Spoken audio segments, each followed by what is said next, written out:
A very good day, everyone, and welcome back to class. Good morning, sir.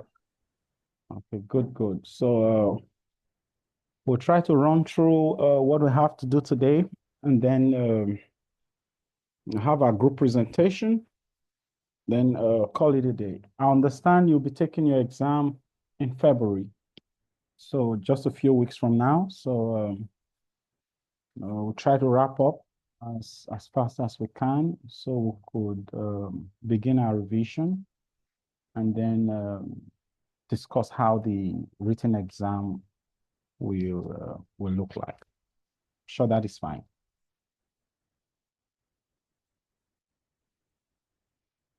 Yes, sir. Okay, so when we talk about error detection and correction techniques, so we want to cover a few details, although we mentioned quite a number of, I think we covered, a little, I think a few details on error correction and detection. So this time we'll try to take it a little further, then clarify a few details, and then think that will be it. So I also know that I also understand that you have access to LMS now, right? The LMS platform.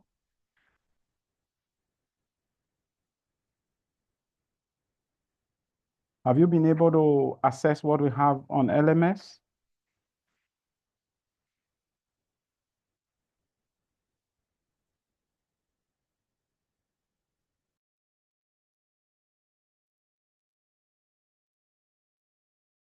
Ademoluti Adegoke Peters. So Are I you just checked now, and there's no CPE417 there. okay? Meaning you've not been registered.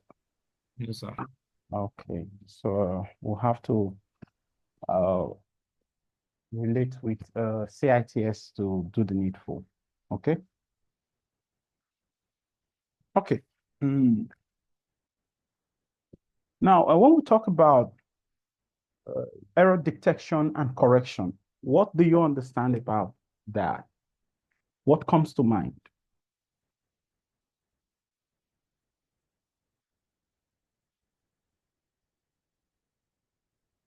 So I need input from the class. Yeah. Finding and correcting error. Okay. Finding and correcting errors. And what are the measures? What do we do to find these errors and to correct them?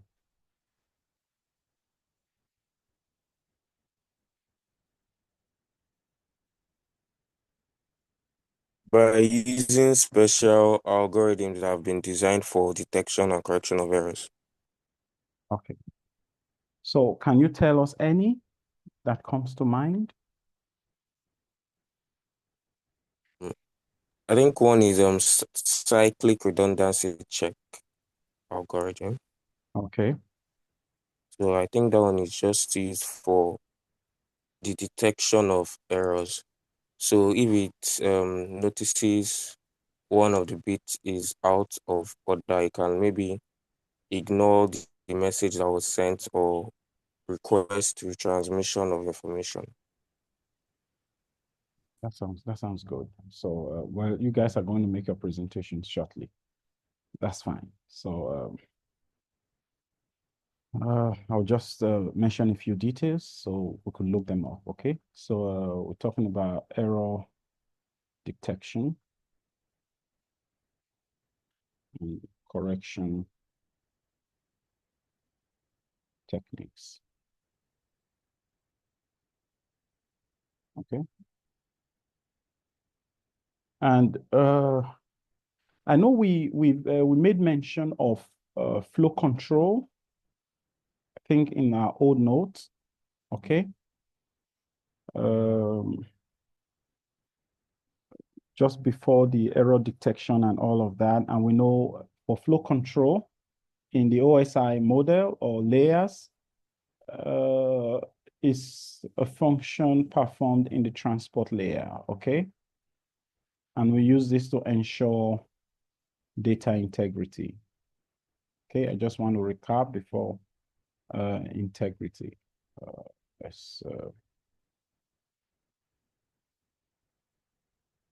Okay. So the idea is that here is the transmitter and here is the receiver. So we want to move data from the transmitter to the receiver and want to ensure we do not overwhelm the receiver with data, okay? So with the flow control, we see that, yes, with this flow control, we are able to maintain data integrity in the transport layer. But technically, we can say that the flow control itself is a function of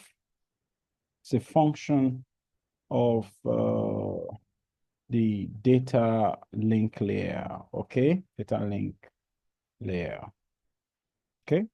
But when it comes to ensuring data integrity, we now look at the transport layer, okay? So here we are looking at reliable transport layer connection. And for us to do that, you recall your TCP, right? Where we do the three-way handshake idea. So we need acknowledgement, right? Isn't it? So it means that for us to transmit between the receiver and between the transmitter and the receiver, we need a virtual circuit. So a virtual circuit has to be created. And if we have a virtual circuit, then the virtual circuit will have to perform three basic operations, okay? Which is acknowledgement. I think we have this in our old notes. We also talk about sequencing, and then we talk about flow control, okay? The three basic functions of the virtual circuit, okay? So, and then in terms of the flow control, we have some methods, which are the stop and wait method. And then we also have the sliding window method, okay? Window method. So for your stop and wait, well, it's at this point, acknowledgement is very important. So it's usually referred to as the request reply, okay? So once it's transmitted, if acknowledgement is not received, you want to request retransmission, okay? So it's more like the ping pong effect, okay? And then for the sliding window, the algorithm actually allows for multiple data packets. So here we want to transmit single data packet at a time, but for the sliding window, we want to transmit multiple data packets simultaneously. Okay, so this the sliding window algorithm helps to maximize the bandwidth. Okay, and then that's for the flow control, which is a function performed in the data link layer, but ensures data integrity at the transport layer. Then in the same vein, we have some algorithms that also run for error correction and detection, okay? And we say that the error correction and the error control itself, which includes the detection and correction, is also a function performed in the data link layer, okay? But at this point, it is necessary that data transmitted, well, we know, based on the channel analysis you may have covered in the video or lecture notes on information theory, we definitely encounter some challenges, okay, along the transmission pathway, which could compromise your transmitted data. So we want to deal with that because we know that once you transmit from the transmitter, you send your data from the transmitter to the receiver, depending on the kind of channel we are dealing with, then there's every tendency that the transmitted data may be compromised. So we want to ensure we are able to detect possible errors and control them. And then we now have some core or critical requirements for error control. Requirements.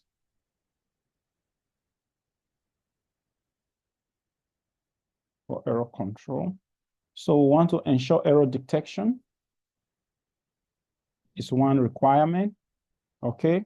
Such that the sender and the receiver, or either both way, at any point in time can ascertain that error exists in the transmitted bit sequence, okay? And another requirement is positive acknowledgement, okay?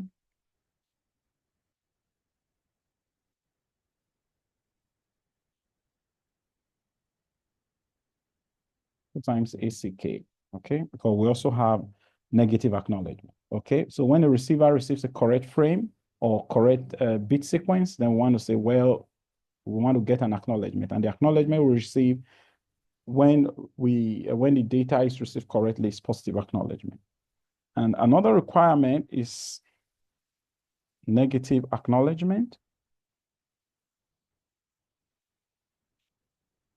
which is NACK, such that when the received frame or bit sequence is corrupted or duplicated, then we want to receive negative acknowledgement. And usually this calls for retransmission. And that is another requirement, which is retransmission. So there should be possibility for retransmission, okay? So these are the critical or core requirements for error control when designing your system.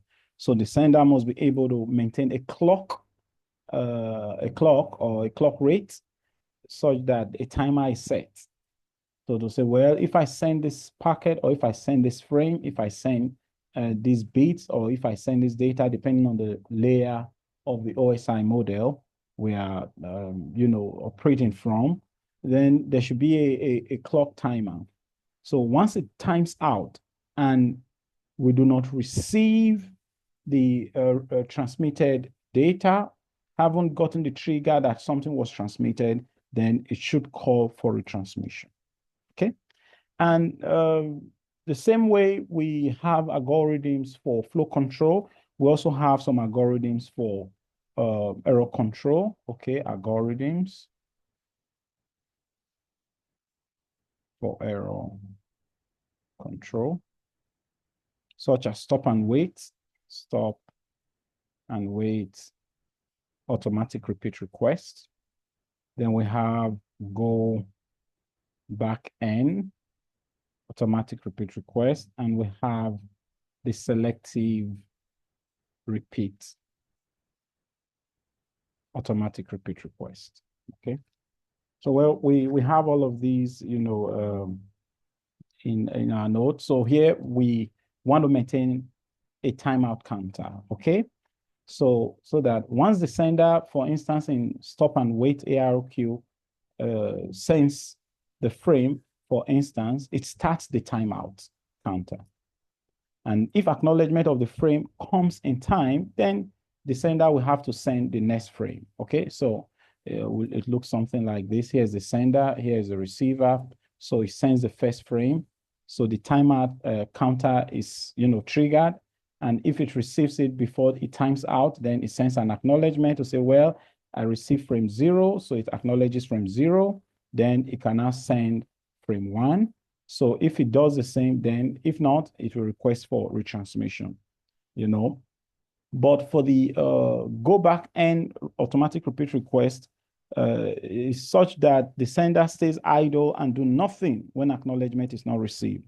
So so that both the sender and the receiver maintains the window in go back N. So the receiver at this point tracks the incoming multiple frames. Now this is for single frames, but this can take up multiple frames. And then in this case, it uses sequencing. Okay, so let's assume this is a large frame, so it could break them into sequences of 0, 1, 2, 3, and all of that. So it uses sequencing to manage the transmitted bit sequence. Though we have the comprehensive notes already. I'm just trying to recap. Okay, then in the go back N automatic repeat request, here we assume that the repeater, the receiver itself, does not have any buffer space to, stop, this received data in the window. Okay, so the window size, okay, because of the window size, and also you should know that it has to process each frame as it comes. That's for go back N. And this also will enforce the sender to retransmit all the frames which are not acknowledged. But in the selective repeat ARQ, automatic repeat request, the receiver, while keeping track of the sequence numbers, buffers the frame. So it stores it up in the memory and then sends negative acknowledgement only for the frames that are not received. Okay? So that is the difference between the selective repeat request and go back N. So in this case, you have to retransmit the entire sequence. But for the selective repeat ARQ, only the frames with specific sequence numbers that were not received are retransmitted or are requested for retransmission. So these are some of the basic algorithms when designing your system, you may want to adopt. But beyond this, we have some other key algorithms that will ensure the detection and correction of some of these errors, like you have done in your presentation. And we'll look up those activities briefly. So we are going to come back to what you've done. Some of you talked about turbo codes, convolution codes, cyclic redundancy check codes. But the bottom line is we are dealing with block codes, convolutional codes, and turbo codes. And if you look up the existing systems, the likes of the new evolutions or trends in technology, I think turbo codes are preferred. Okay. So before we end this class today, we should be able to know why turbo codes are preferred when compared with convolutional codes. Okay. So, well, I thought to just mention those because those are not in your presentation. Now, okay, let's clear this. Okay. Now, before we move on, I'd love to entertain any question. Do you have any questions so far?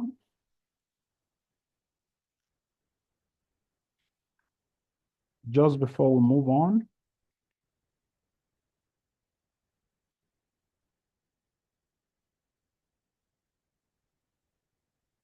Any question? Okay.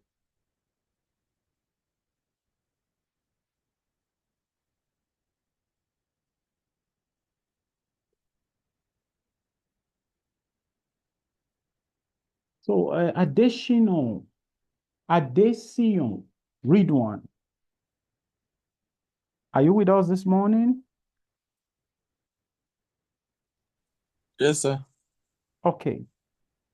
Now, I want to ask you specifically, can you tell us the difference between block codes and convolutional codes? Block codes.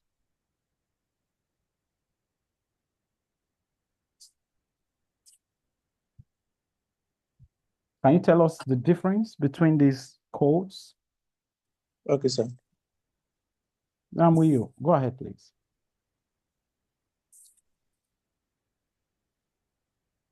Okay, I think you seem to be taking so much time. So, convolutional codes, they are coming, sir.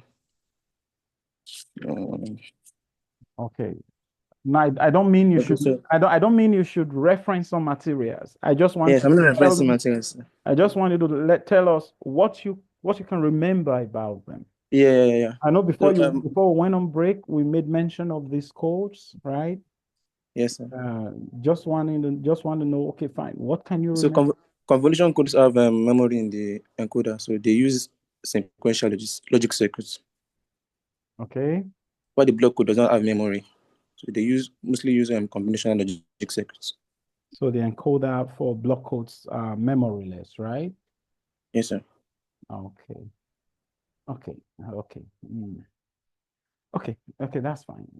I just want to do some selective interaction today. So now, Olawale Daniel, are you with us?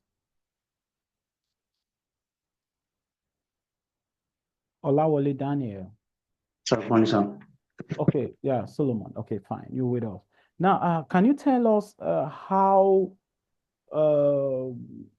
we could achieve error control, the possible techniques to achieve error control? We have two broad categories if we want to achieve error control. Can you mention them? Like double codes. What's that? Double codes. Well, I know those are codes we could use, but I mean the two broad categories. So we made mention of that before we went on break also, that well, we could achieve error control by adopting either of two major techniques. And you see that while I was talking about error control, I literally mentioned some algorithms using one of those techniques.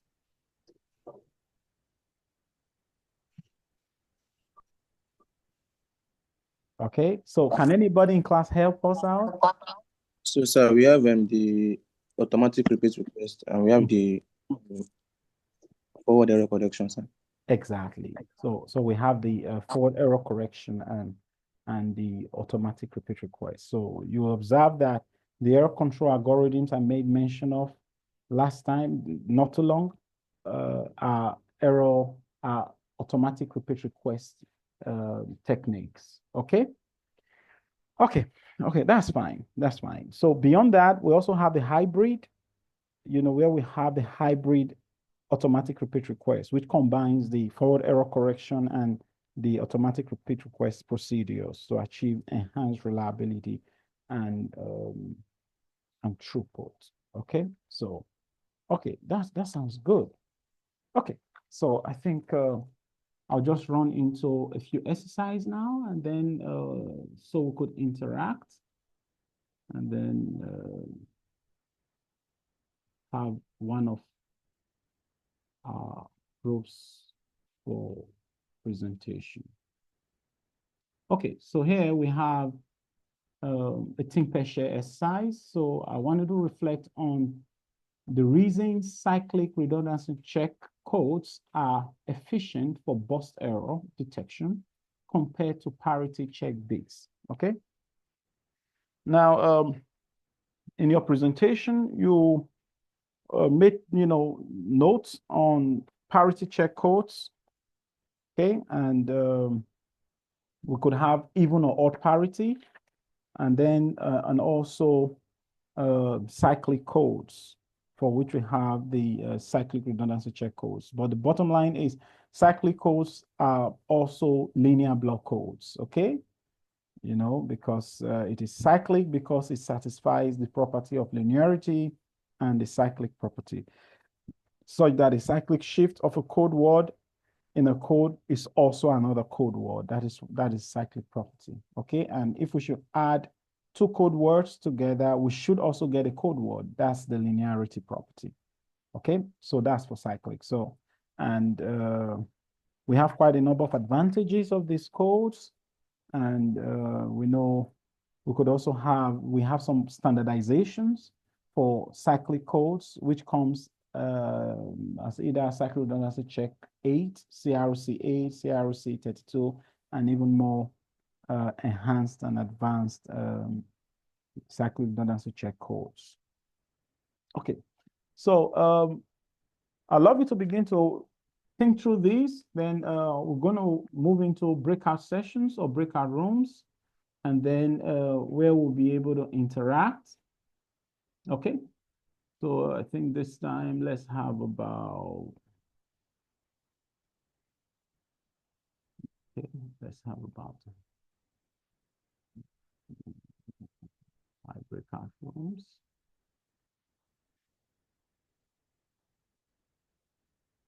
Okay.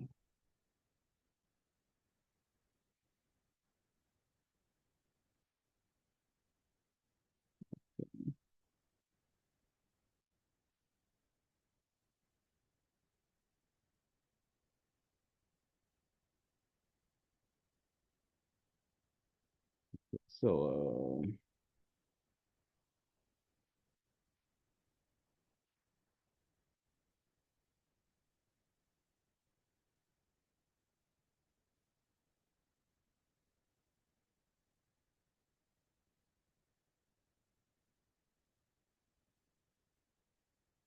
so you're going to get about 3 minutes to interact in your breakout rooms. So, okay, so that's it.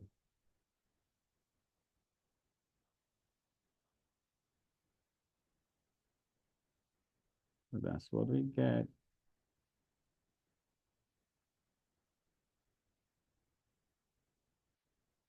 Okay, so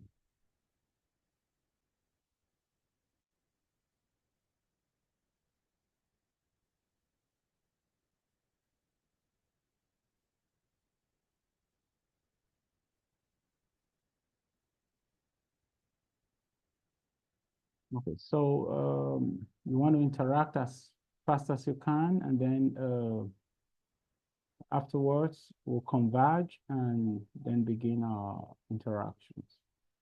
So you also want to unmute so that you are able to interact with each other.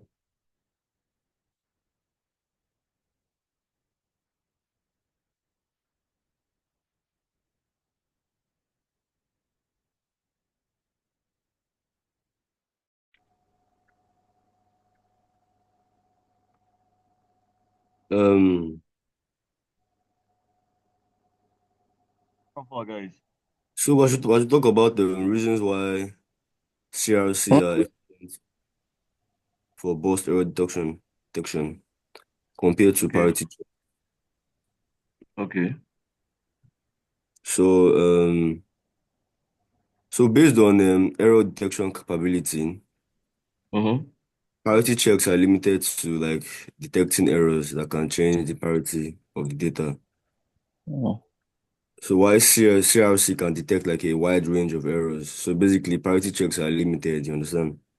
Yeah, I get Uh, Yeah. Based on flexibility, parity checks are relatively inflexible, sure, in terms of error detection capabilities. Then CRC offers greater flexibilities. You In the said sense, in the sense- CRC offers better yeah, flexible. Yeah. Okay. in the Yeah. sense that you can select like different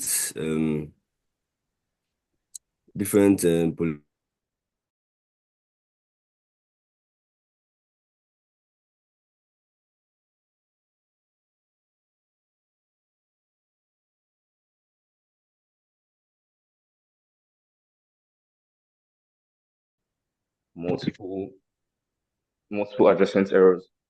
So that's why cyclic redundancy checks are better than parity checks for burst errors. And burst errors are like when you have multiple bits that are flipped, like adjacent bits, compared to just single bit errors. Okay. Yeah, I also think CRC can be some different generator for error detection capabilities. Specific data points and geographies.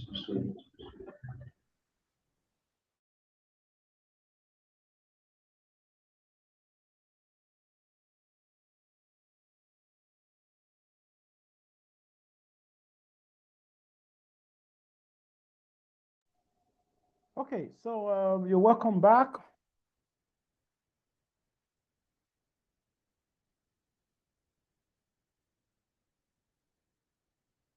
So Ludai or Joe, can you hear me? Yes, I can hear you very well. And can you see the screen, the think per share question? Yes, sir, I can see, sir.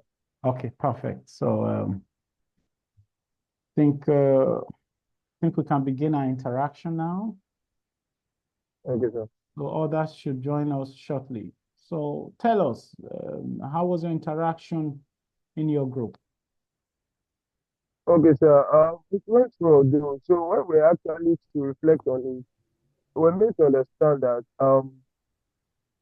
it has a what is called parity check has a wider range actually compared to um what is it called, the boss error detection. Can you hear me, sir? Yeah, I can hear you. Go ahead, please. Okay, so and it said the parity check is actually designed to detect single bit errors. While the error detection capability say like a parity check can detect like odd numbers like 1, 3, and 5. While the CRC on the other hand can actually is like a specified to design like to detect patterns of errors. Can you hear me, sir? Yeah. Go ahead. I'm with you. And also the parity check operates on like a single bit of redundancy, while the CRC actually depends on polynomial use that can detect errors that are length like 16 bits and so on and so forth, sir. Okay, that's fine. That's from group 3. So any other addition from any group? Is there anything Ojo mentioned that you did not mention that you mentioned in your own group? Ojo participated in room 3. Yes, sir. Okay, so tell us, Mohammed. This is room 1. Okay. Go ahead. Okay, so we're able to think about why CRC will be more efficient for burst error detection than parity checks because it uses polynomial division. So you can detect errors in multiple bits. But like for parity checks, like you only need to verify if the total number of ones is odd or even. So you can use it for complex error checking patterns. So we also like discussed that CRC like designed to handle scenarios where it is very clear that the error is busted, like such as in like network transmission. But for parity checks, they are much simpler, so they can't detect burst errors. Okay. Maybe to discuss. Okay, perfect. That sounds great. So we've heard from group 1, group 3. Are there thoughts you shared in your group that group 1 and group 3 have not mentioned?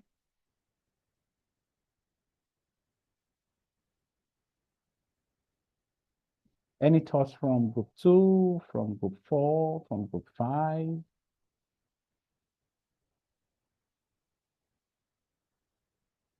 Okay, so we want to assume that everything mentioned so far from group 1 and group 3 have been captured. So summarily from what we meant, from what Mohammed and Ojo mentioned, is that the cyclic redundancy check codes uses polynomial division to detect patterns and errors. Okay, so and this makes it very, very robust for detecting burst errors. But when we talk about parity checks, they are limited to single bit errors. Okay, good. So what do we have next? I think we have another exercise, and this has to do with the BCH codes. Okay, the Bosconduri Hookwagen codes. So now I want you to also reflect on this code and then tell us how they can correct multiple errors in real-world storage applications. Okay, so this is a little applied. So I want you to reflect on the BCH codes and then tell us how they can correct multiple errors in real world. You've done your research all through the week. and we've got your submissions. So now we want you to reflect on this and then tell us in 3 minutes. So we're going to have you in your breakout rooms once again, and then where you'll be able to share your thoughts.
One.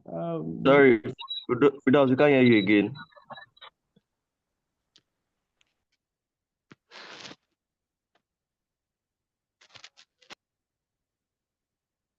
We can't hear anything from room 1. So Hello? yeah, we can hear you now, Mohammed. So you can go ahead. Okay. So first, like, we have to talk about like BCH codes. So But is Mohammed the only person in this group? No, sir. He was saying something before his mic cut off. That's why. Go ahead. Oh, we are listening. okay, so like a good scenario is like when you're trying to send the message and some of the messages like get clustered up together.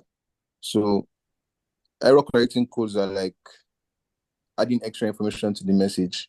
So like even if some parts are unclear, you can still like get the original message. Like when someone is like mumbling now, but like you still able to understand some messages from what the person is saying. So we use and BCH codes for this. So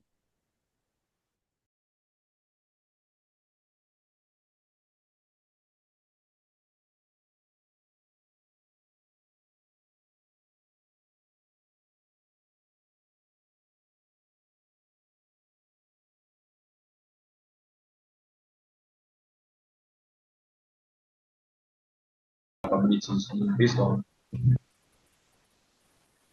choosing generator polynomials and then code length. I think someone else should say something.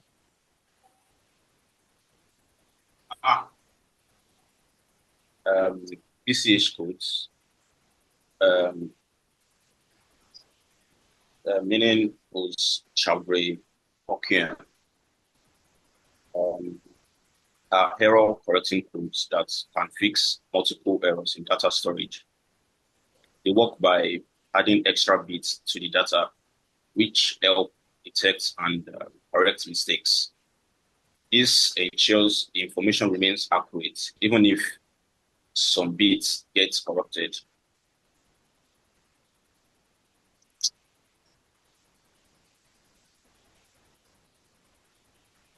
BCH codes, sometimes they use gen search algorithm to locate and correct errors.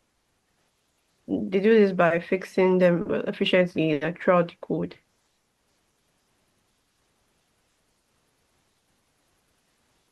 So in practical storage systems, BCH code will contribute to data integrity by being part of the error correction layer in the hardware, such as like the error correction code engines, SSD controllers. They ensure that data can be read and written reliably, even in the presence of hardware degradation or media defects, improving the overall lifespan and the reliability of storage devices. So I think BCH codes are very, very important. Very important.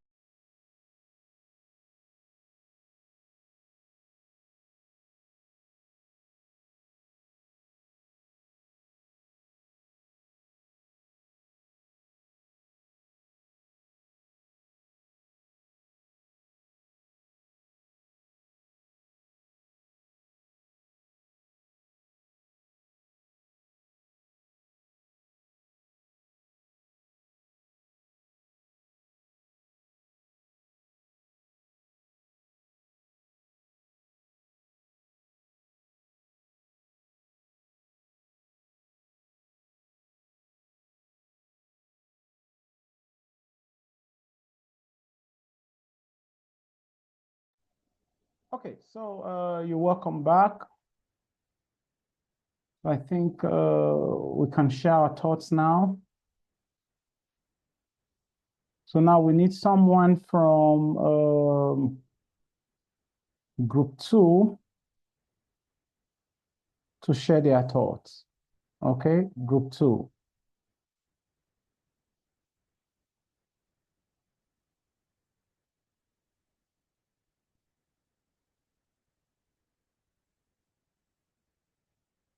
So we have Obayemi, Arolo, David, Jeremiah, Kaka, Susan, Similolua, Damilola, and I think Arolo, yeah. So can you share your thoughts? So tell us, what are your reflections on BCH codes?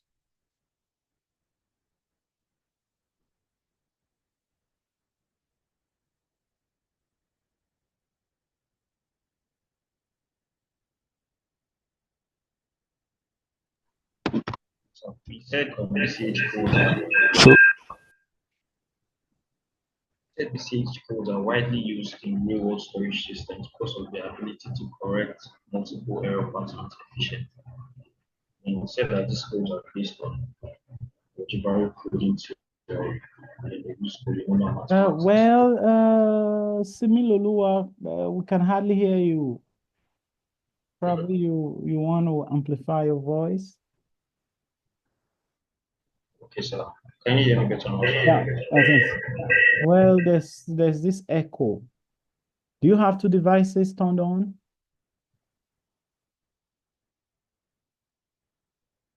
Okay, so can you go ahead, please? Sorry about that, sir. That's no trouble. Sorry about that, sir. I think it's I said better. BCH codes are widely used in real-world storage systems because of their abilities to correct multiple error patterns efficiently. We also said that these codes are based on algebraic coding theory and they use polynomial mathematics over finite field detect and to correct multiple bit errors in database. Like in real-world applications, storage applications rather, like in SSDs, HSDs, and even optical disks. Data corruption can occur due to physical defects, aging, or even electromagnetic interferences. Yes, so causing multiple bit errors, data blocks. So BCH codes Well, are I'm highly effective. I'm struggling to hear what you're saying. Sorry, sir, I said BCH codes in storage applications like SSDs, HSDs, and optical disks.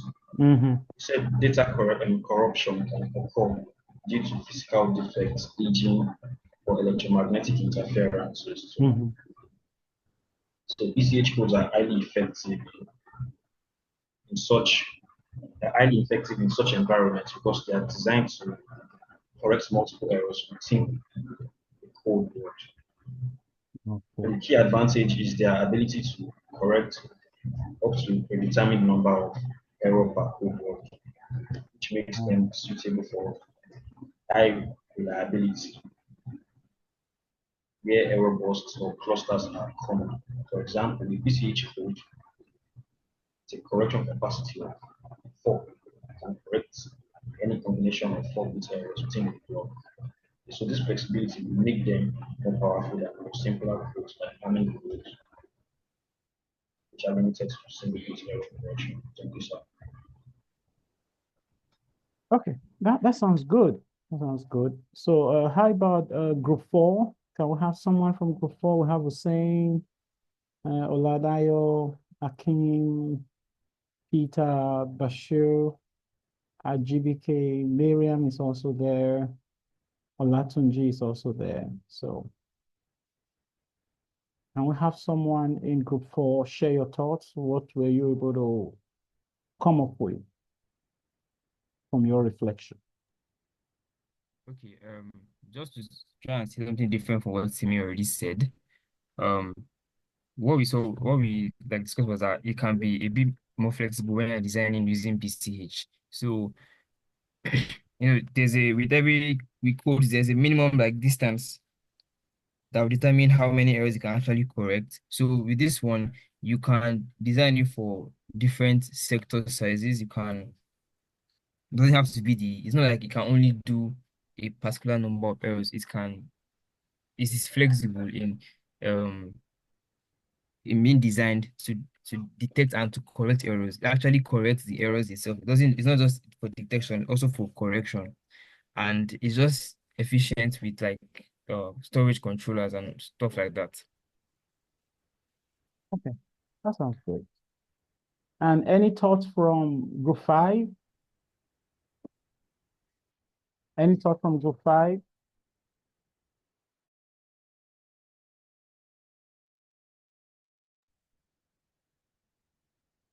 Yes, sir.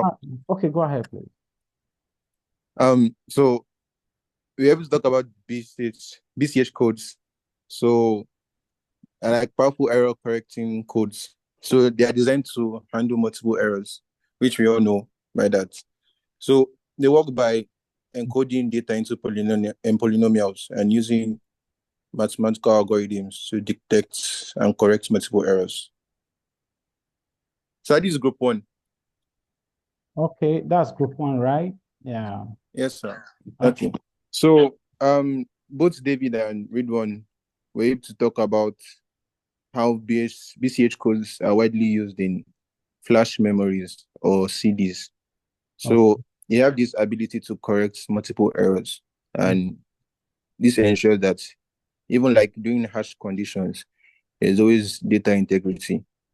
So in summary, basically, BCH codes are essential for modern storage systems because of their reliability in correcting multiple errors, which is like their very key feature. So they might be computationally complex, but like the application ensures that data remains accurate and you can recover your data even when faced with challenges. Perfect. That sounds great. So any thought from any other group that haven't been shared? Okay, so summarily, we can say that BCH code, just like you all said, is used for correcting multiple bit errors, right? And the interesting thing about the BCH code is that they are algebraically designed, which you also mentioned. And they are also based on polynomial encoding. So in adding redundancy, because when correcting errors, we want to introduce redundant bits, right? So in adding redundancy to the bit sequence to enable error correction, so we want to do this based on polynomial encoding, okay? And you all mentioned that. Awesome. Okay, I think we have one more exercise before we move into our class presentation. Okay, yeah.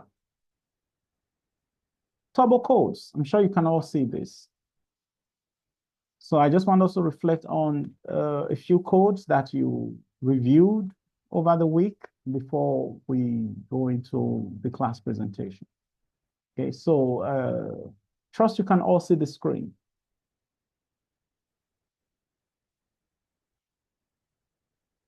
Can you all see the screen? Okpeyemi Oladapo, can you see the screen? Yes, sir. Okay, Yes, sir. so here you want to reflect on the advantages of turbo codes over convolutional codes.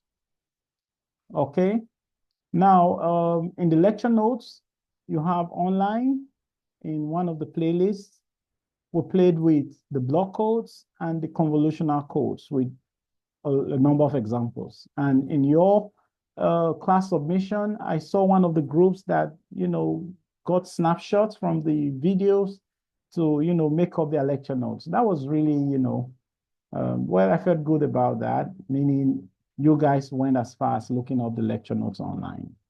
And to have been able to make up your notes from it, then it means you understand them. So that's perfect, which is expected for everybody in class.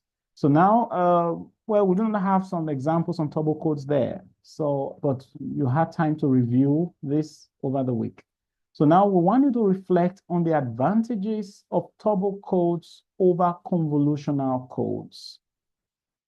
So we also want you to discuss your thoughts with a partner in your group, and then you're going to share your thoughts with the entire class. Is that okay? So, so I'd love you to pick this. So you're reflecting on the advantages of turbo codes over convolutional codes, okay? So I think we'll begin shortly. So let's increase this to 5 minutes. And then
Can anyone hear anything?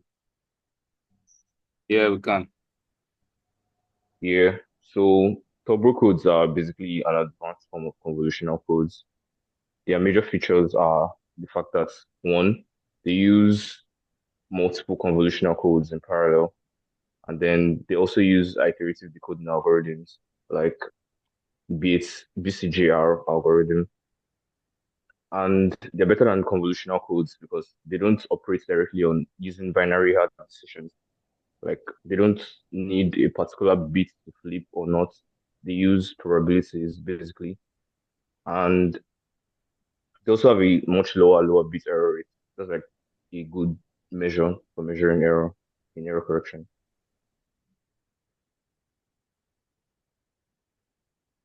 All right. To add to that, I believe turbo codes approaches the theoretical limit for an error-free communication. You know, the one postulated by Shannon. So it's closer, it's more accurate in error detection than for convolutional codes. Yeah, and that much is obvious because of its ability to utilize multiple convolutional codes. So it gives that it will be more accurate and by a fair margin.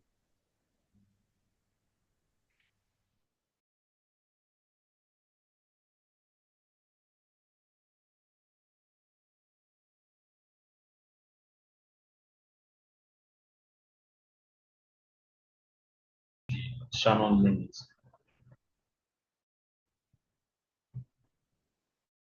The key advantage is the ability to approach the Shannon limit, which defines the maximum data rate for reliable communication over a noisy channel.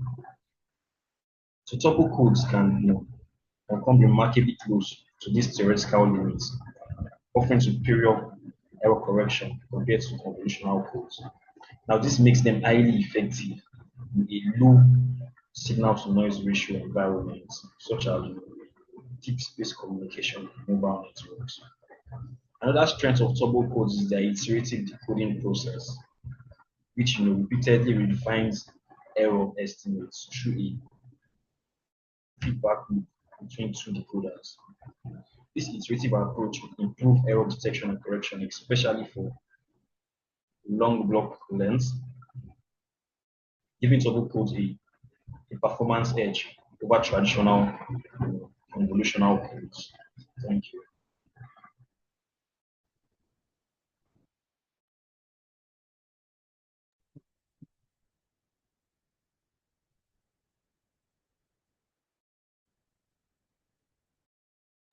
All right, thank you. Can some other persons in the group So share their thoughts? is that all? Okay, huh?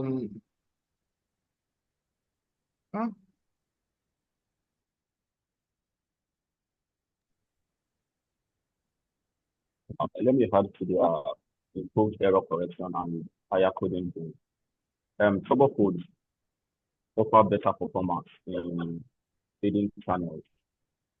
Feeding channels are common in the wireless communication system, and turbo codes are designed to mitigate the effects of fading, providing more reliable data transmission. Turbo codes are also highly flexible and can be easily adapted to different communication systems standards. This flexibility makes turbo codes an attractive choice for many modern.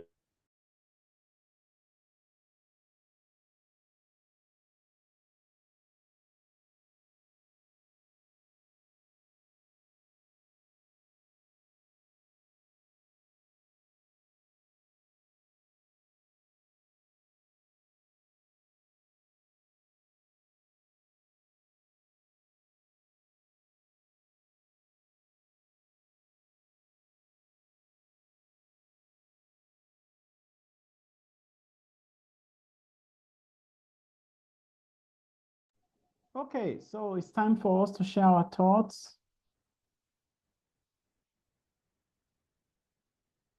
So I think this time let's take someone from group 5. So I think most of them are still in their meeting. Hussein is still talking. Okay, so perfect. So we need someone from group 5. Hussein is there, Mohammed is there, Jeremiah, Desmond, Osinachi, Miriam, and Faith. So can you share your thoughts on the advantages of turbo codes over convolutional codes?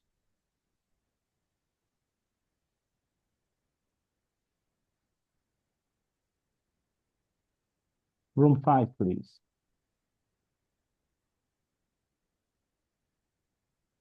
So from our understanding, sir, I think turbo codes is more like a combination of both block codes and convolutional codes that can spread out error burst. So by doing so, it can improve the error correcting capability of the system, because the errors are no longer placed sequentially and they are kind of randomized. So it also combines the features of both the block and the convolutional code. So it tries to like take the best of both worlds and implement it into a single solution. Okay, so anybody to share his or her thoughts from your group? Yes, sir. Go ahead, please. Okay, so a good scenario I gave was that so like if you like the satellite that is trying to like send like data, so like send data through space. Obviously, when it travels through space, it's going to encounter interference. That's sure. So if convolutional codes are used, so some of the errors will be corrected, but like performance wise, it degrades drastically. So like during that travel of the signal through space, so like there might be loss of crucial data at that point. So, but like if you use turbo codes, the iterative decoding process corrects more errors. But like for conventional codes, just some of them are corrected, but turbo codes, more of them are corrected, which is like an added advantage. So even under like critical conditions, like let's say like high noise environments now, you can use turbo codes and make sure like the data is accurately like sent. So like there's no loss of crucial data at any point. Okay, sounds great. So can someone from group 4 share their thoughts? In group 4, we have Olowolafe, Arowolo, Oyin Dobra, Peter Emmanuel, Gaba Mohammed, Kaka Ayo Yimika, Semi Lulua, Obafemi Moses. Can you go ahead, please?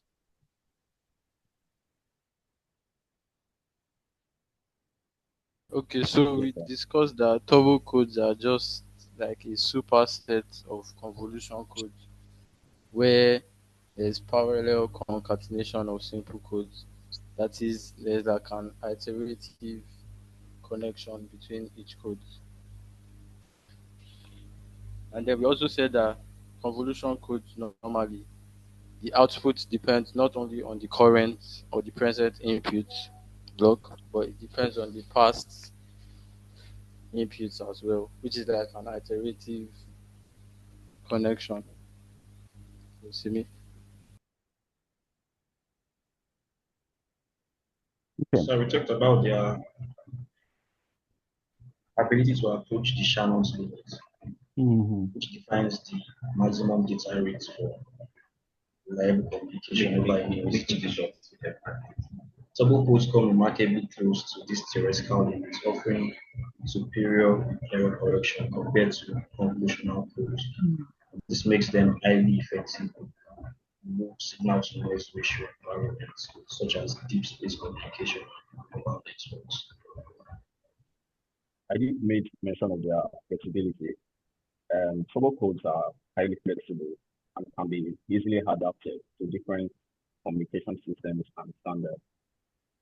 This flexibility makes turbo codes an attractive choice for many modern communication systems. Thank you, sir. Okay, so thank you for your contribution. And can we have someone from group 2 share their thoughts?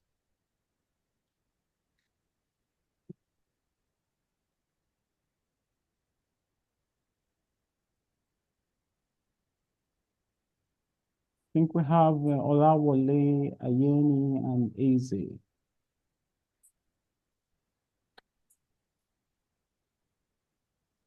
Okay, sir. So we basically discussed that for turbo codes, they're very efficient with very high high signal to noise ratio. So have a low signal to noise ratio, while convolutional codes have to need high signal to noise ratio to be fully efficient.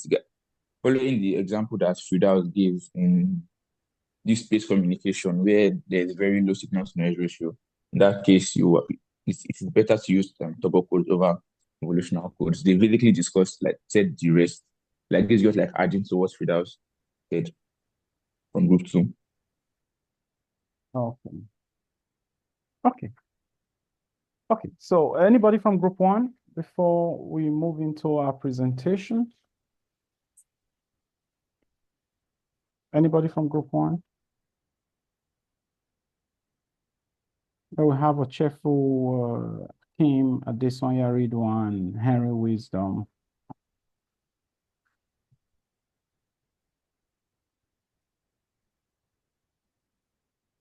Okay, so we assume they're out of class, right? So, okay. No, we're not out of class, sir.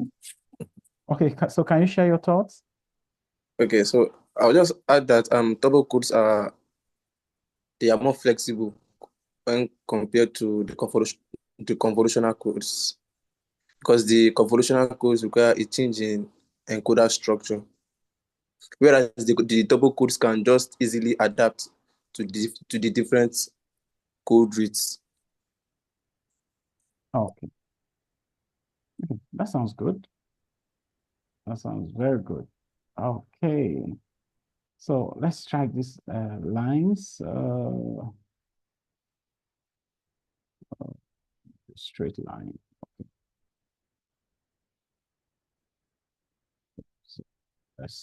Okay. So let's do that. Okay, so I'll just share a few details since now we are relying on your research on turbo codes. But just to mention a few details, when we talk about the advantages, so let's talk about the higher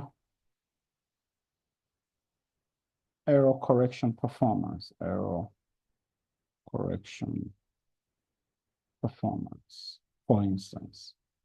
Now, most of you made mention of the fact that the turbo codes achieves near the Shannon limit performance. Okay, so what did Shannon say? Shannon said that the channel capacity is the same as the maximum value, taking the probability of that value for the mutual information between what was transmitted and what was received.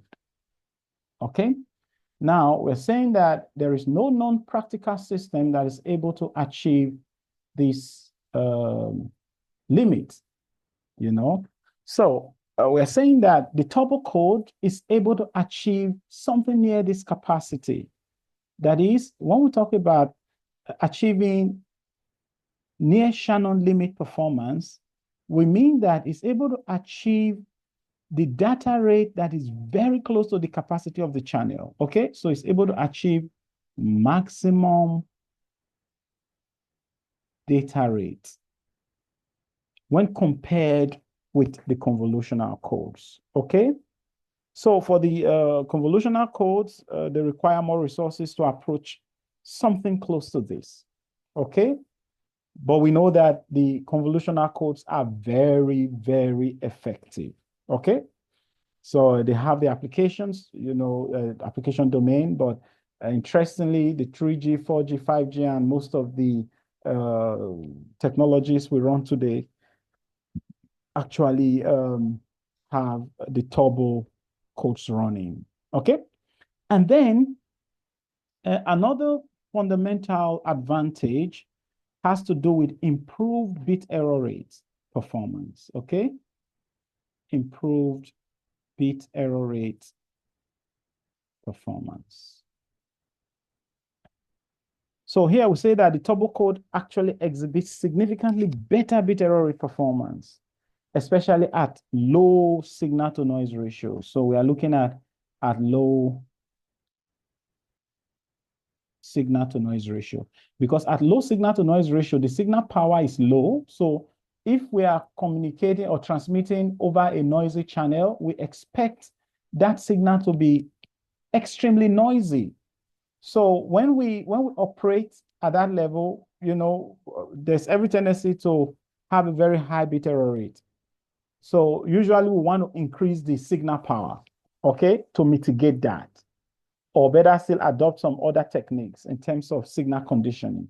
But as part of signal conditioning, the turbo codes are able to maintain reasonable improved bit error rate performance even at low signal to noise ratio.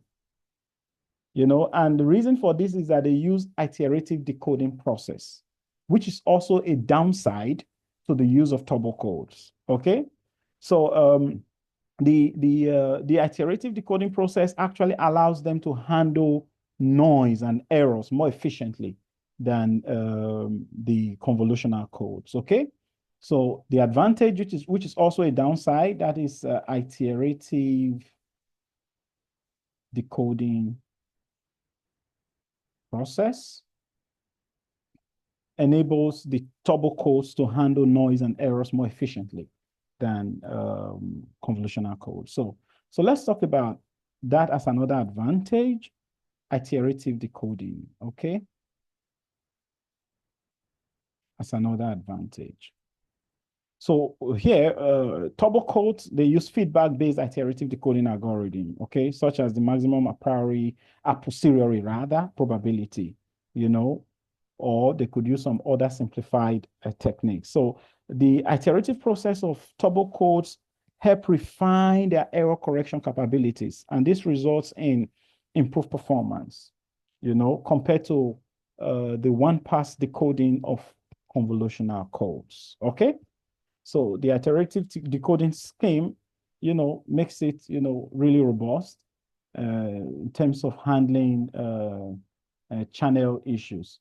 Then another major advantage is the flexibility in code rate, okay? Flexibility encode rate. So if you've looked up the lecture notes on convolutional codes, you would have seen us made mention of the code rate and all of that. But the good thing about turbo codes is that they actually accept a wide range of code rates, okay? So you see that they could accept, quite a range of code rates, that makes them really robust, making them a little more adaptable to different system requirements. But when we talk about convolutional codes, they often require puncturing or other techniques to achieve efficient rates, which can equally degrade performance should we adopt the convolutional codes. Then another advantage I'd love you to look up is scalability. Scalability for long block lengths, okay? Okay, so I know with we made mention of block length N and the message length K in the lecture notes on coding. So you must have reviewed all of those. So turbo code performs exceptionally well with long block lengths, okay? Because the block length actually includes both the message bit and the redundant bits, okay? So we say the block length, which is the code word, say is of length N. And we know that we have K message bit, then N minus K redundant bits, right? So if this is the message and this is the redundant bit, so the total length N, then we now say this is the code word, right?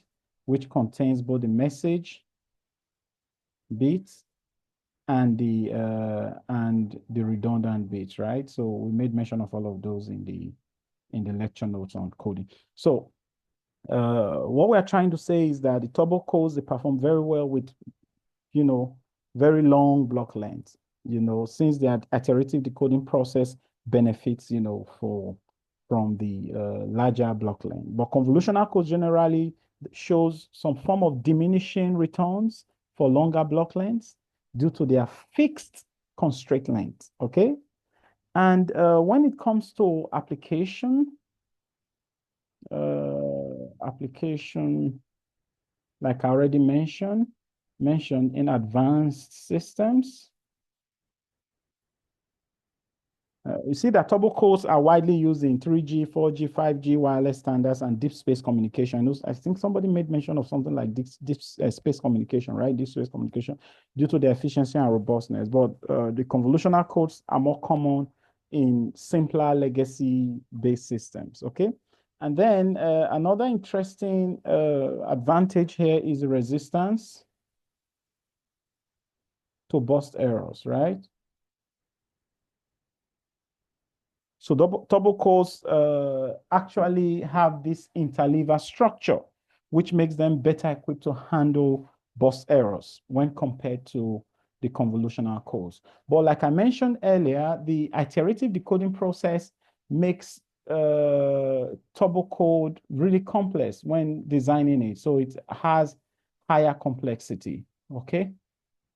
Higher complexity due to the iterative decoding. Okay, so we also want to put that bear that in mind. It has higher complexity, and it also has larger latency. Okay, due to the iterative process. Okay.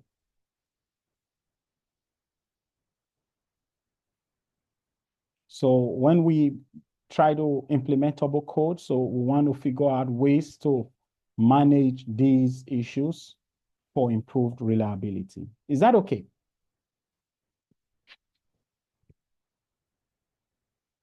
Is that correct? Yes, sir. Yes, okay. sir. Okay, so now let's see, do I have any other detail here I want to share?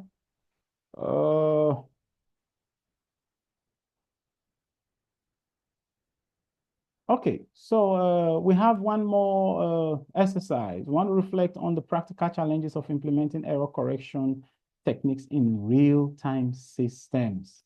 Okay, so do we still have some time? I think so. So we can do this in a few minutes. So we'll go back into our breakout rooms. Okay. So that's fine. So let's recreate. So the idea is want to reflect on the practical challenges of implementing error correction techniques in real-time systems. So the challenges, the practical challenges. So you're going to reflect on this, then you discuss your thoughts with your partners, and you share your thoughts with the class. So your time starts now.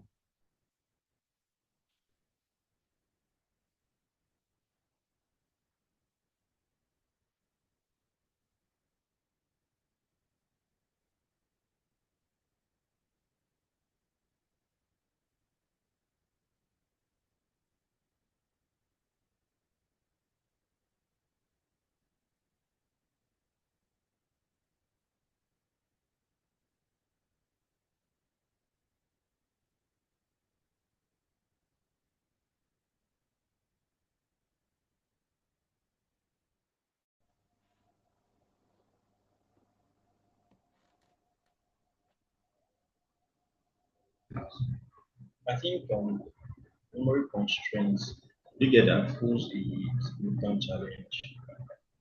Because real-time systems On the practical challenges, operate in resource limited implementing environments error correction where techniques memory for storing variables and in interpreting real-time calculations systems. is scarce.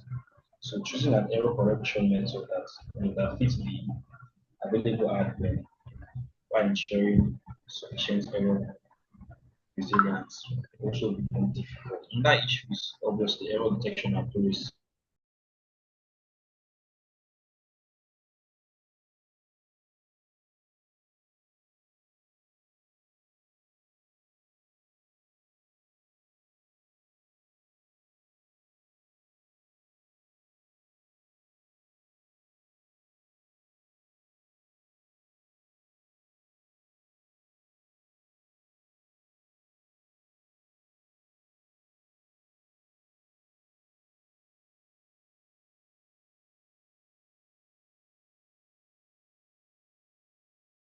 We are looking at algorithms such as turbo code, LDPC, which involve iterative decoding or complex mathematical operation.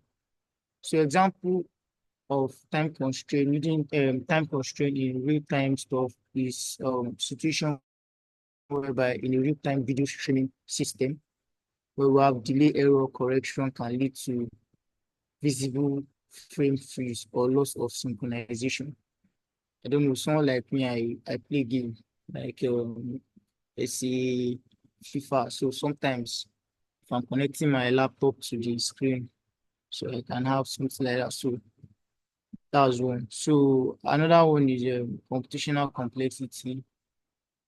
So many error correction techniques require significant computational power, which can strain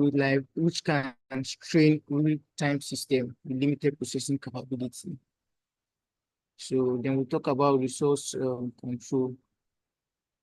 Real-time systems often have limited resources such as memory, bandwidth, and energy, which impact implementation of error correction. So we look at handling varying error conditions. So in a real-time scenario, system operates in diverse and dynamic environments where error pattern can vary unpredictably. So some of the challenges is a fixed error correction scheme may not perform well under changing error condition.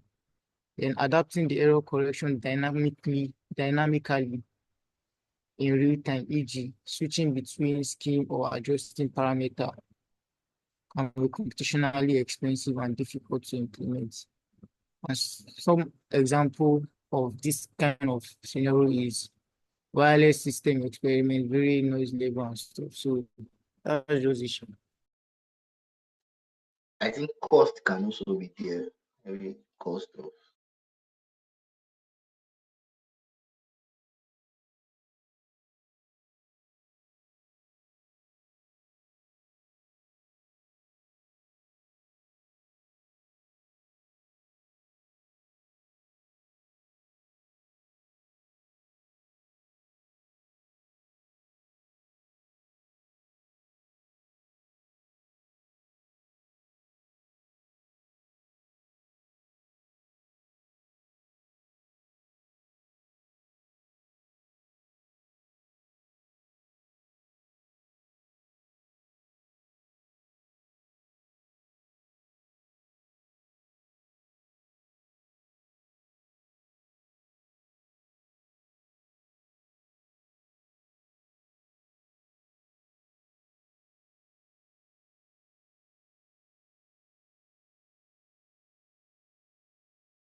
So let's share our thoughts.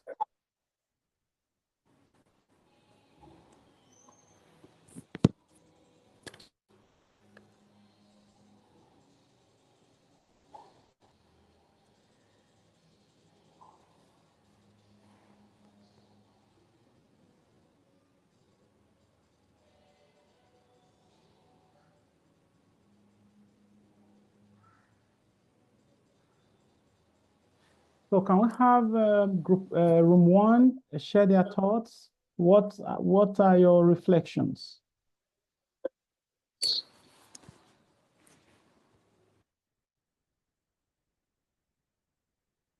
Okay, I think I was in group one. So we mentioned a few things, but I also want to mention the issue of hardware resources because the error correction is not is a hardware thing, it's not a software thing. So you need more if you want to do more complex error correction, you're going to need more hardware circuitry. And so it's obviously going to, if you're using more security, you're going to need more, that's going to be more memory, more processing power, which is just, it's going to be more expensive, basically. So you are constrained by hardware in the real life systems. Okay. Is that all you want to share with us? Okay, One. I wanted to leave for other groups too, so in case. Just tell us what you came up with in your room. Okay, so there's also, the issue of power consumption, which is also tied to hardware, because if you are using more circuits, then there's going to be more power being consumed. And then also, um, there's an issue of the how fast it is able to correct errors. So if all the time is spent being tried to correct an error, then there's probably going to be a loss of data at a point, or it just slows down how efficient the system is. So that's what we shared. Okay. Thank you very much for your thoughts. So anybody from group two?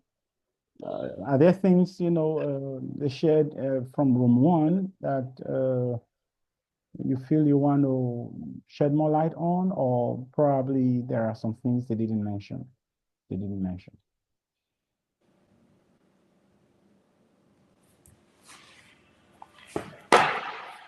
Okay, how about group three, group four, then group five?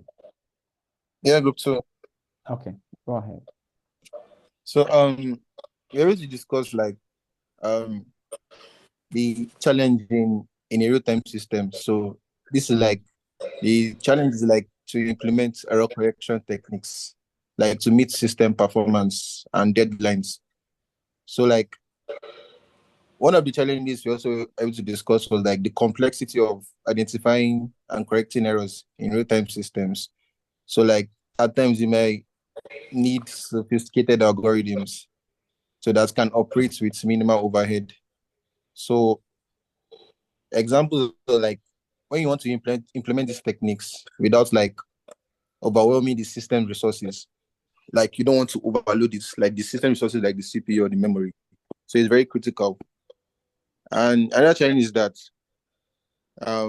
real-time systems, they have like distributed components. So error detection and correction can be more difficult due to like the potential of delays in communication. So there's also like a trade-off between fault tolerance and the actual performance. So like if there is more fault tolerance, so that means more resources are needed. So which will like compromise the system's ability to meet its timing constraints. So like a particular good example is that which we discussed was like when you're watching ball, for example, like you're streaming ball on like a service like Showmax, which is like a streaming app. So the video is being sent over the internet, but like sometimes parts of those videos can get lost or like corrupted while being transmitted, especially if the connection is not like perfect. So like, for example, now a particular team has scored and the part of that video, you could not get to see that part. You actually saw the part after they scored already.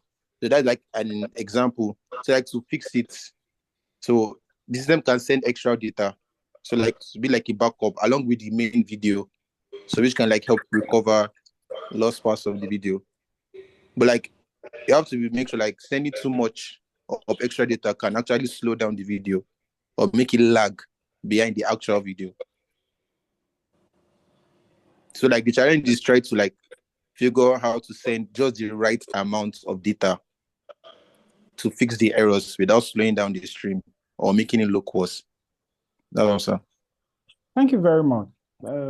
Beautiful contributions. So I just want to summarize. So here we were asked to reflect on the practical challenges of implementing error correction in real-time systems. So it's one thing to understand the theoretical basis, but how about implementing it in a practical system? Okay. So one of the core challenges we are usually faced with when it comes to implementation is hardware complexity. Okay. I know some of you mentioned that, hardware complexity. So I think in one of the groups I joined, they made mention of something like that. Yeah. Then another challenge is decoding latency or latency. Okay. I think I mentioned that while we're talking about turbo codes. Okay. Latency. And then another part you want to look at for is power consumption. Okay. Consumption, because this could also impact on the error threshold. Okay. So at very low power, we want to be able to maintain the intelligence. Okay. And when power is going down, the lower the signal to noise ratio, there's the possibility of having increased error in your transmission process. So when implementing these algorithms, probably in your penultimate research, in your final year, or in some of your class projects, then you want to look out for the hardware complexity. You want to look out for decoding latency, and you also want to look out for power consumption, among other challenges. Okay, so I think this is fine. So I think it's about time we attend our class presentation. But before we do that, do we have any other thing in view? Okay, yeah, this is a simple VHDL code implementation of CRC 8. I know in our last class we made mention of HDL, hardware description language, and there you can see we declare the libraries, then the entity is cycle redundancy check 8, and then we have the input and the output. Here we declare the data type, standard logic and standard logic vector. So we know for standard logic, we are going to take in just a bit, and the standard logic vector, in this case, we are taking 0 to 7, that's 8-bit. Then for the architecture, we define the signal. So we have the signal name, CRC_reg. Then we tell the data type. So we're using standard logic vector as the data type. Then begin, then we have the process, clock reset, and all of that. Then we invoke the else if statement, and boom, we are good. So once we run this, we are able to model a simple cycle redundancy check code using VHDL. So I think now I would love group 1 to put up their presentation slide. Okay. So group 1, are you ready? Group 1. So Jeremiah Ogufunwa raised his hand. So while Yes, sir. he's talking, I think I want group 1 to put up their slides for their class presentation. Is that okay? So share your screen, please. Yes, sir. Please, can you explain more? Can you please shed more light on the code, like the CRC code? Okay. Yes, I can. So I'm sure I would love to put up my, what's it called now? My model scene to do that. But just before I do that, I'd love group 1 to put up their slides since we have less than 25 minutes. So hopefully in 10, 15 minutes, group 1 should be done with their presentation. Then we'll come back to the code. Is that okay? Okay, sir. Thank you. You're welcome. So group 1, Can you share your slide?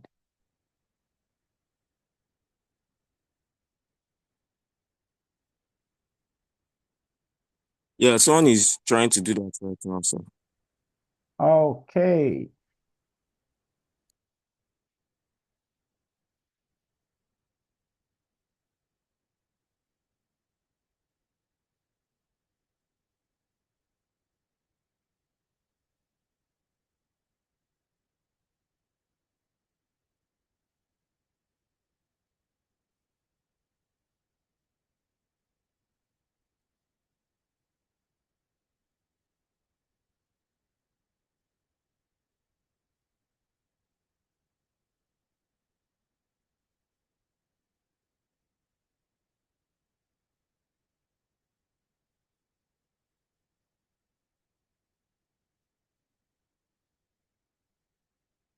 So we're waiting.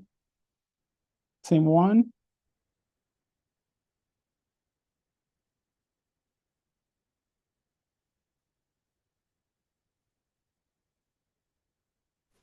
My phone is out. I'm trying to share the screen, sir.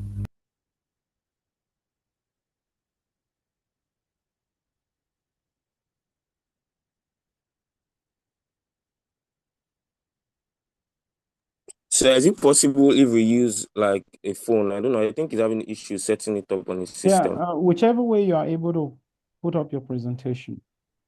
All right, sir. It's fine.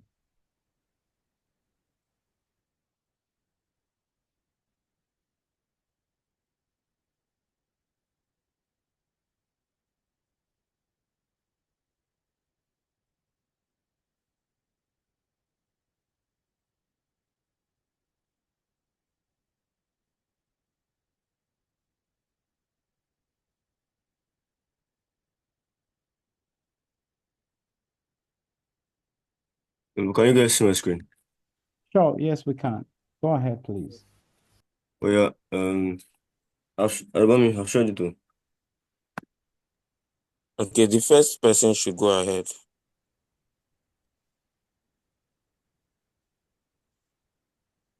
Can you change to the next slide?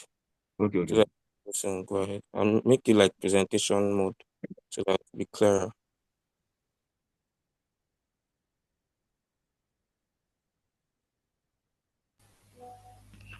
Just go straight to CRC. Okay. Who's the first person?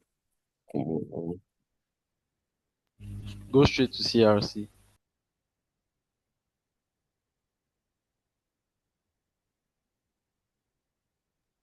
Can you guys hear me? Yeah. Yes, we can. Right. Okay, so cyclic redundancy check code is a cyclic code that can be used for error detection and correction. So being a cyclic code is just one that satisfies both the linearity and the cyclic property, and it is typically used in digital networks and storage devices to detect accidental changes in data in order to ensure the integrity of data. In a binary CRC code, we have key message bits and N encoded bits, which form up the code word. So some features of the cyclic redundancy check code are: one, error burst of length n minus k, where n is the size of the code word and k is the number of bits that are used for the message. And an error burst, it just refers to like a sequence of bits, like bits that have been corrupted, that are adjacent to each other. So it's basically a sequence of bits that have been accidentally modified and are placed next to each other. Another feature of the cyclic redundancy check code is it has a fraction of variables n minus k plus 1, where the fraction equals the expression on the right there. Another feature is a fraction of error burst of length greater than n minus k plus 1 can also be corrected by the cyclic redundancy check code. Also, all combinations of the minimum Hamming distance, d min minus 1 or fewer, can also be corrected by the CRC code. And finally, all error patterns with an even number of errors can be corrected if the generator polynomial has an even number of non-zero coefficients. Next slide.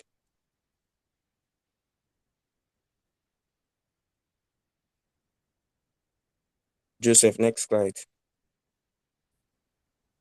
Yeah, sorry, my hotspot is going, it's tripping off. Can you see it? Okay, yeah, I can see it now.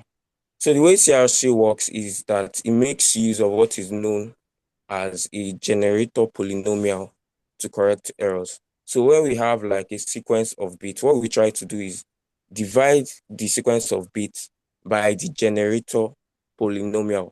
And we then try to look out for the remainder at the end of the operation, which I will show in the next slide.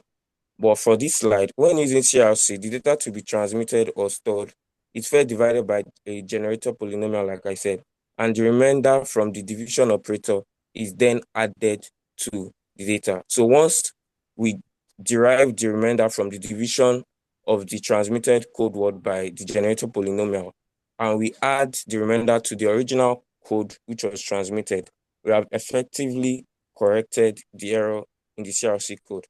Then at the receiving end, the same polynomial division is performed. If the remainder matches the CRC code transmitted, then the data is considered to be error-free. So as the source, the what is known, I think it's called the checksum or something. The checksum is generated at the source using the data provided and transmitted over the channel. So when the receiver gets it, if there's any deviation from what was transmitted, then it would know that an error has occurred. And depending on the mode of transmission, it can decide to retransmit if it doesn't get an acknowledgement within the time frame specified, or the error can be totally disregarded. So an example of a common CRC check code is the CRC IT, which has the generator matrix of GX equals 1 plus X raised to power 5 plus X raised to power 12 plus X raised to power 16, and the parity bit or redundancy bit, which are basically used for error correction, N minus K is equals to 16. A common application of the CRC is in communication protocols, typically in the network layer of the OSI model. So an advantage it has is that CRC algorithms are standardized so as to ensure they are compatible between different systems and they can be used reliably regardless of the platform used for the transmission of data. So it is used in the header checksum field of the IPv4 address to detect errors which might have occurred during the transmission of IP packets. And it should be noted that CRC does not correct, and so additional steps like requesting retransmission of data through the method which we mentioned earlier, like the automatic repeat request or other mechanisms, they have to be employed in order to ensure the reliability and integrity of the data. Next slide. Okay, like I said, this is an example of the CRC algorithm in use. So what we have as the dividend here is the data, the code word that is transmitted, information to be sent to the destination. And what we have on the right is the generator matrix. So what we try to do is divide the code word that is transmitted by the generator matrix. We're not going to make use of the quotient. What we're interested in is the remainder. So at the end of the long division method, it's the same way as normal division. But I think in this case, what you do is instead of subtracting or so, you perform the XOR operation. So where 0 plus 0 is 0, 1 plus 0 is 1, and 1 plus 1 is 0, 0 plus 1 is 1. So you just do that instead of subtracting. You perform the OR operation on the intermediate result. So once you get to the end of the division operation, you have a remainder. So what you then do is use this remainder and append it to the original data that was transmitted in order to correct any error that might have occurred during the transmission of information. So next slide.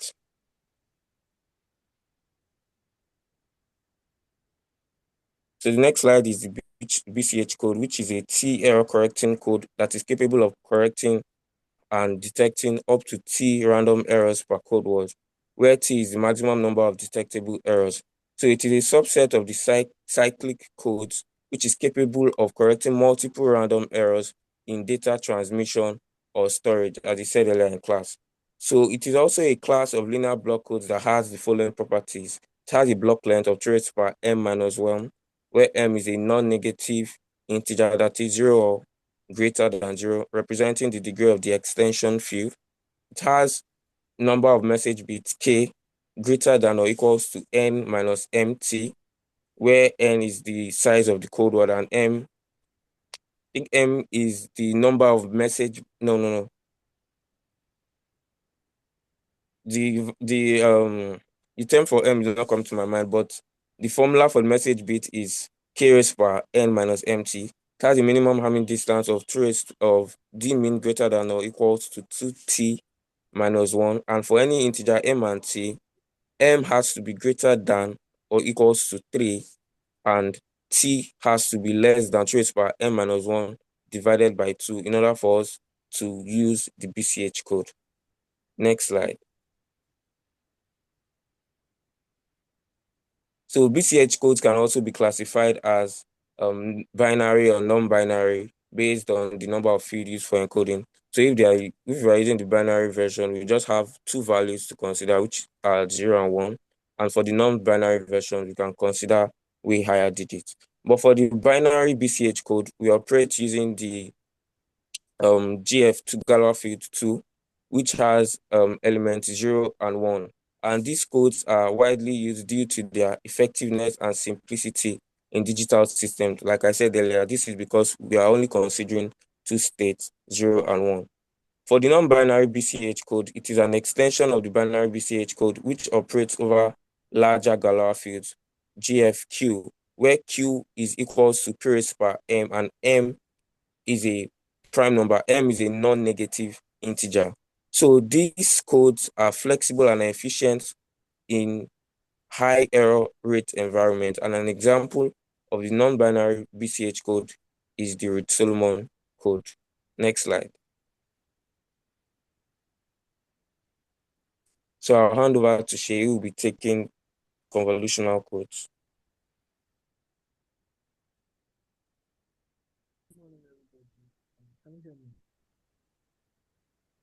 You want to amplify your voice? Okay. Am I louder now? That is better. Okay. So my name is Adeshida Aluashi. I'll be speaking on convolutional codes. So we've talked about cyclic redundancy check and some other linear block codes. So this time around, we'll be talking about convolutional codes, which essentially are error correcting codes, in which each output block depends only on the current and past input blocks. So this time around, we are going to be using some form of memory to keep track of the previous input blocks. The encoders in convolutional codes, like I said, take in a stream of data bits and they produce the encoded information, the encoded data bits by applying the sliding window function, which we discussed earlier in class today. So, or a sliding window algorithm, which does the convolution itself, the convolution of the current inputs and the past input bits.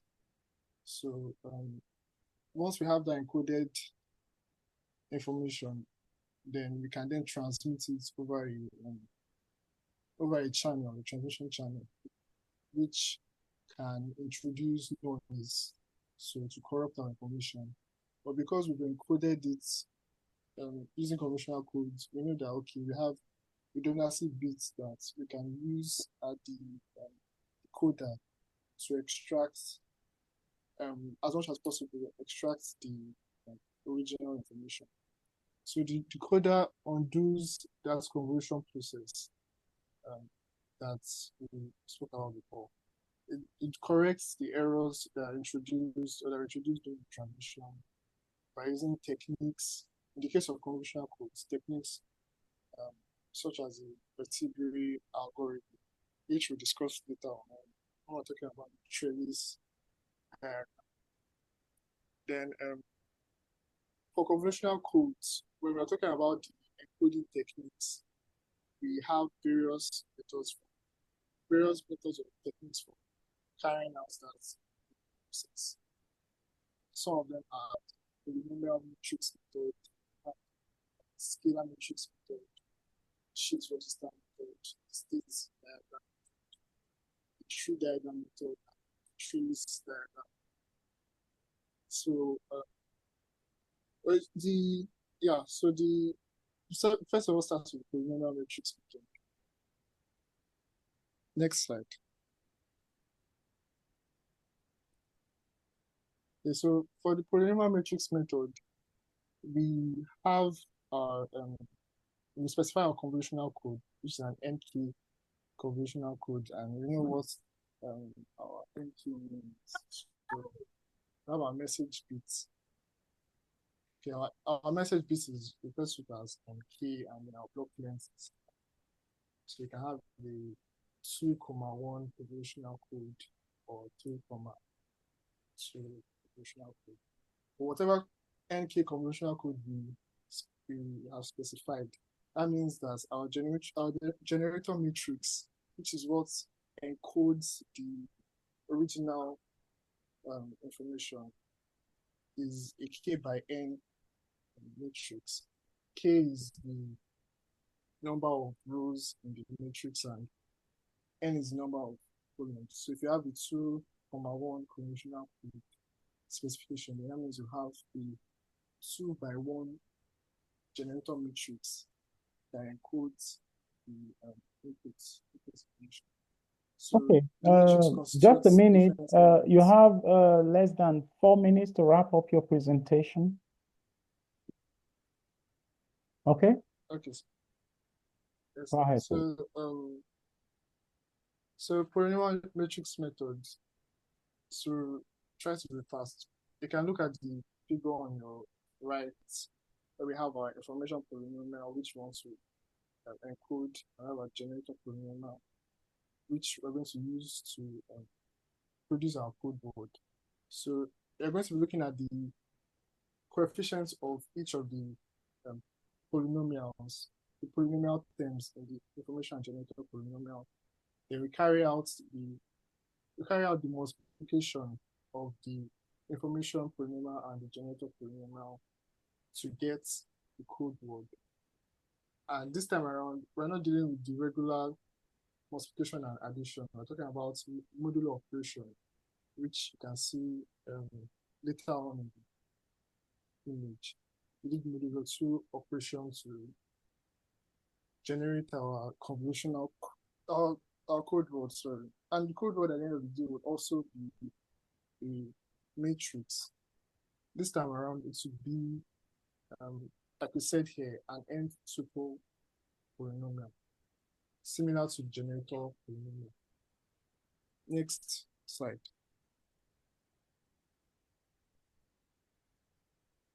Joseph, next slide. Mm-hmm. Then the next method is the scalar matrix method, and it's also similar to the polynomial matrix method. The only difference is that we're going to be dealing with we're also going to be dealing with the coefficients of the matrix, but this time around we're going to be specifying just only the coefficients and not just the whole polynomial. So you can look at the polynomial as like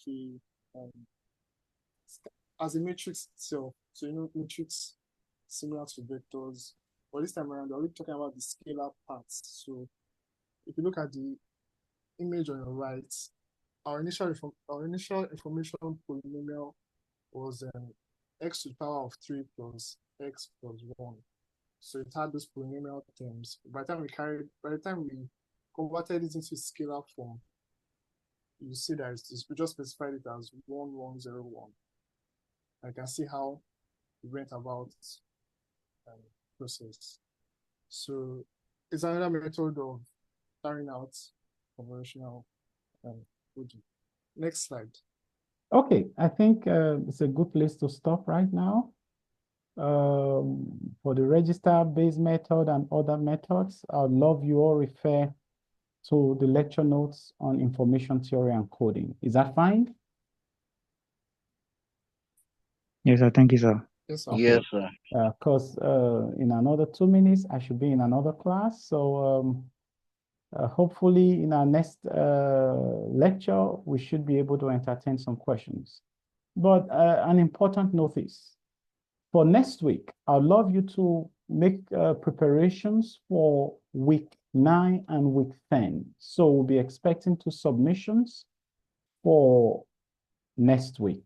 Okay, so for your in-class assignment, so you want to make preparations in terms of preparing your slides for each team for week 9 and week 10. So we are going to be combining them for our next class. I understand next week is convocation week, and some of you may have 1 or 2 persons you want to celebrate with, but we may also have to have our class since it's an online class. Okay, so while you are celebrating, you could engage, via online activities for about 1 or 2 hours. And then I understand that your exam is going to be coming up sometime in February. So we are running out of time. And although we've covered the curriculum and every other thing we are doing is in passing, but it's going to be part of your assessment. Is that okay? Is that clear? Yes, sir. Okay, so 2 presentations for our next Sir. class, week 9 and week 10. Go ahead, please. Sir, I didn't get what you said the other time, sir. Well, I said for next week, you are going to be making preparations for your in-class presentation for week 9 and week 10. This is for week 8. So we are going to be combining the 2 presentations. So each group will make submission of 2 different presentations for week 9 and week 10. All right, sir. Yeah, so we'll try to combine them next week. It's more like a show. So when are we going to make the submission? Is it next week or after? No, next week. We'll have it next week. We'll The try to convocation have. week, we are going to do the week 9 and week 10 together. Will you be convocating? I understand it's the final year students, so you're in 400 level. So I understand you also want to celebrate with them. So that's why it's a virtual class. So we may be able to interact online for 2 hours, then you join the celebration. Is that okay?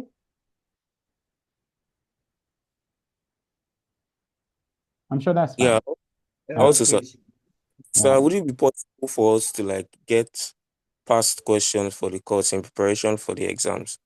Because we have been trying every means possible to ask from our seniors, but we haven't been able to get it so far. Okay, that shouldn't be a problem. I'll try to search my archives and my archive to, pull them up. But do we really repeat questions? I don't think, but well, I'll try to get them across. Practice I'm and already in my hands on them. kind of stuff. But you have nothing to worry about for exams because we're going to discuss that. As soon as we wrap up our in-class presentations, we'll begin to discuss your examination. Is that okay? Yes, sir. Thank you, sir. So that's why I want us to have our class next week so as to cut the time short. Then we still have a few weeks before exam to begin to deal with some problems that may be of interest in your exam. Since this is all virtual class, I wish we had physical lectures. Then we'll be able to play with some handwritten activities, but now we just have to play with our online activities.